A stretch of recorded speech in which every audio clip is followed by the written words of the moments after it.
गोरुपुरम नाम के एक गांव में नंदा नाम का एक व्यक्ति रहता है। नंदा दिखने में अच्छा था और सूट बूट पहनकर अपने ड्राइवर से ऐसे कहता है।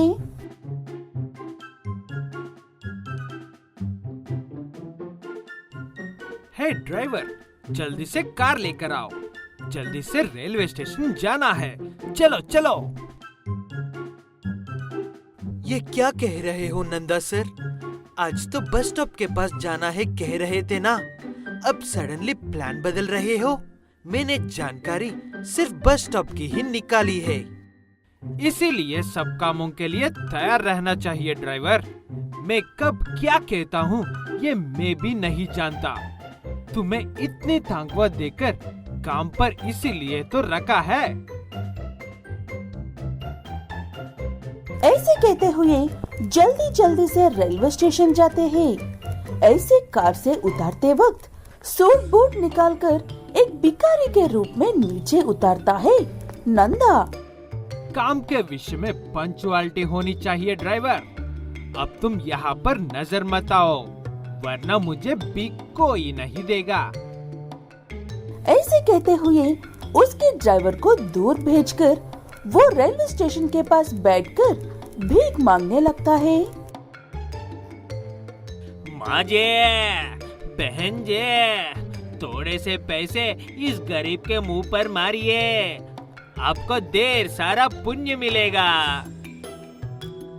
ऐसे एक आधा घंटे भीख मांगते ही उसका कटोरा पैसों से भर जाता है। हम सब यहाँ पर सुबह से हैं, लेकिन हमें ये चाय पीने का भी पैसा नहीं मिले।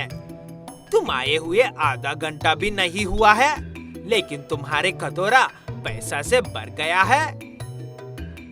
इसे ही तो खाला कहते हैं। कब किसे मांगना चाहिए, किसके पास से मांगना चाहिए, ये सब पता होना चाहिए।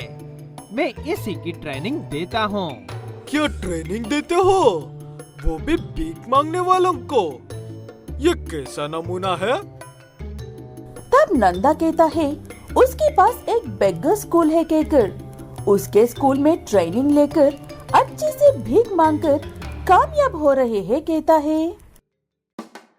मेरे स्टूडेंट्स अब तरह तरह की जगहों में बहुत ही सुकून से अपनी कमाई कमा रहा है, अपनी कमाई कमा रहे हैं।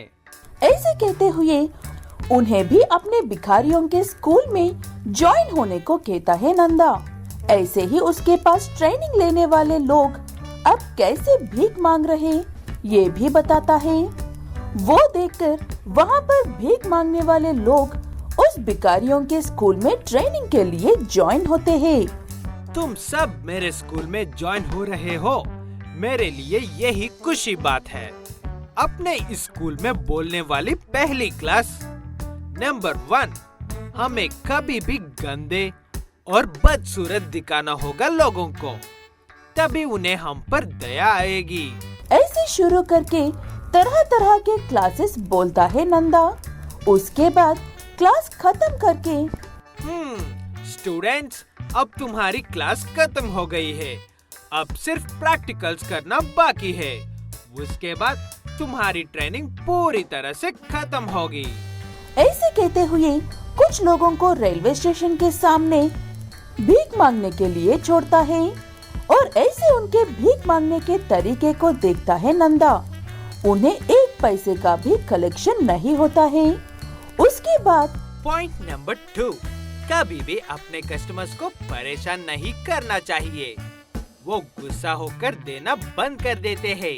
अंदर जाने वाले कस्टमर्स को बिल्कुल भी नहीं छेड़ना चाहिए, वो बहुत बिजी होते हैं। बाहर निकल रहे लोगों को सुकून से पूछना चाहिए।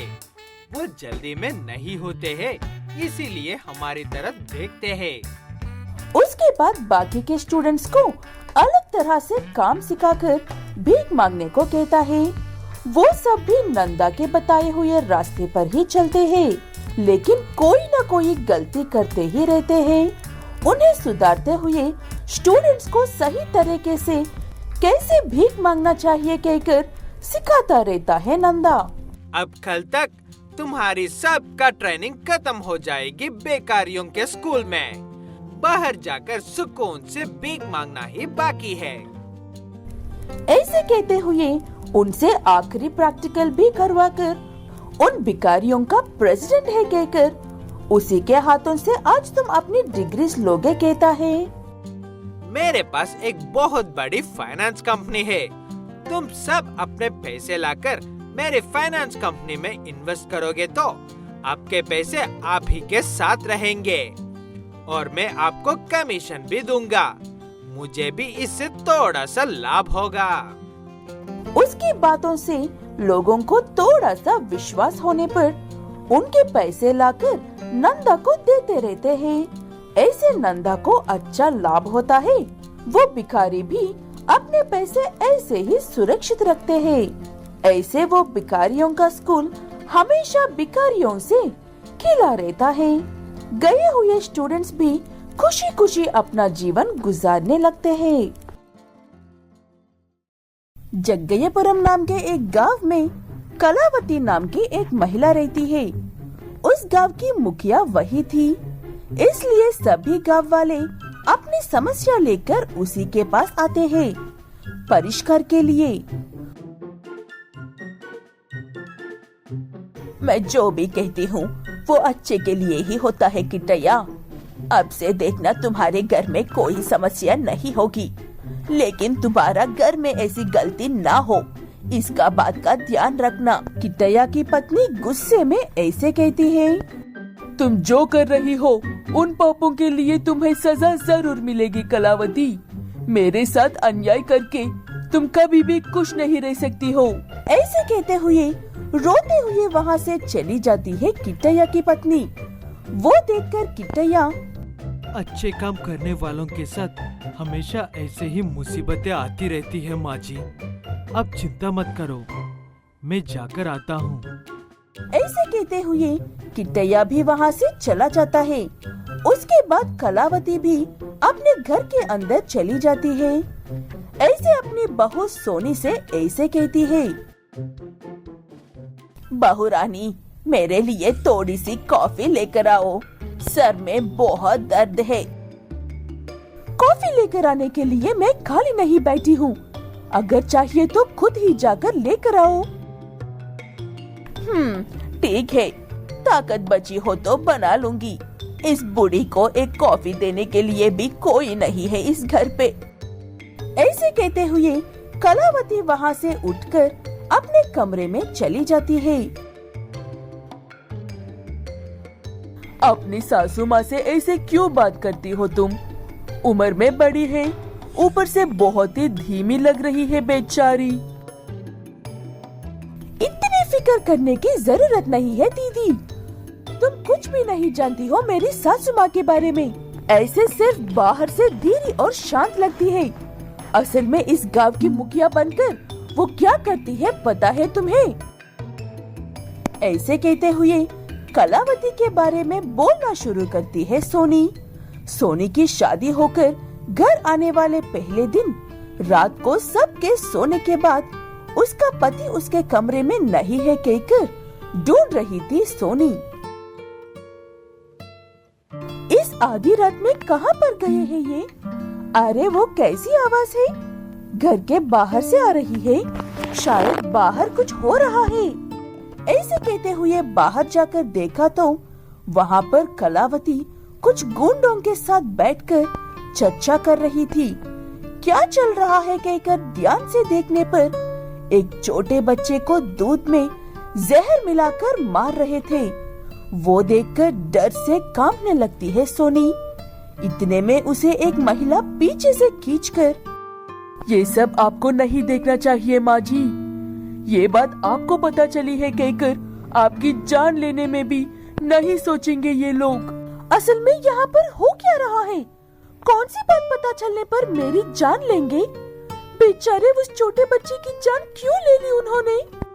आपकी सासू माँ सबके सामने जैसी महान दिखती है वैसी नहीं है माँ जी। अंदर से वो एक राक्षस है।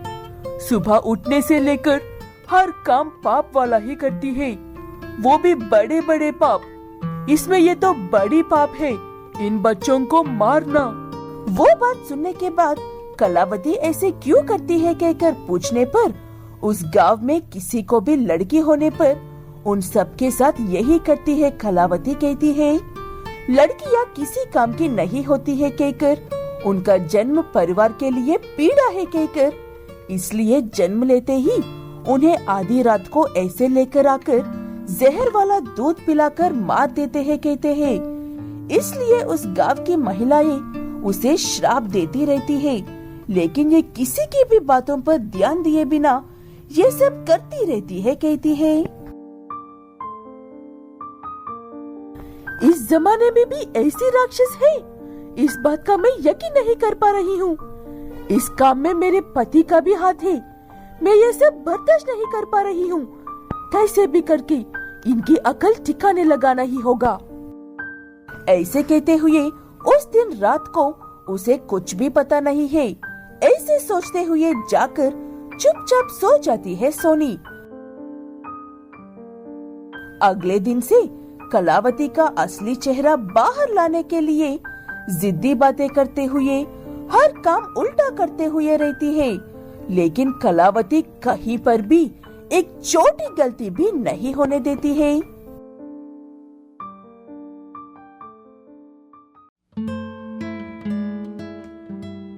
अब बताओ दीदी, मेरे उनसे ऐसे बात करने में कोई गलती है? मेरी कोशिश अभी भी नहीं खत्म हुई है। उन्हें अच्छे से पकड़ने के लिए मेरे पास बहुत अच्छा उपाय है। वो सही से काम करना चाहिए कहकर ऊपर वाले से प्रार्थना कर रही हूँ। ऐसे कहते हुए अपने उपाय को उस महिला को बताती है सोनी। वो महिला भी ठीक है कहकर वहाँ से चली जाती है।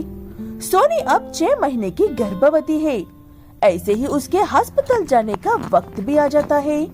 उसकी योजना के प्रकार ही लड़की होती है सोनी को। उसके बाद जल्दी से फोन करके पिता को सारी बात बताता है सोनी। हे ऊपर वाले, मेरी बहू को भी लड़की ही देती क्या? मेरे फुट कर्म, इस रात को ही सारा काम खत्म करना होगा। ऐसे कहते हुए रात होते ही उसी के बेटे के हाथ उसकी पोती को मंगवाकर जहर वाला दूध देने ही वाली थी। इतने में सोनी के पिता पुलिस वालों के साथ वहाँ पर आते हैं। उसके बाद वहाँ पर जो नीच काम हो रहा है उसका अच्छे से पता लगाकर कलावती और उसकी मदद करने वाले हर एक को जेल में डालते हैं पुलिस। उसके बाद से उस गांव में महिलाएं बेटियां होने पर सुकून और खुशी से रहने लगते हैं।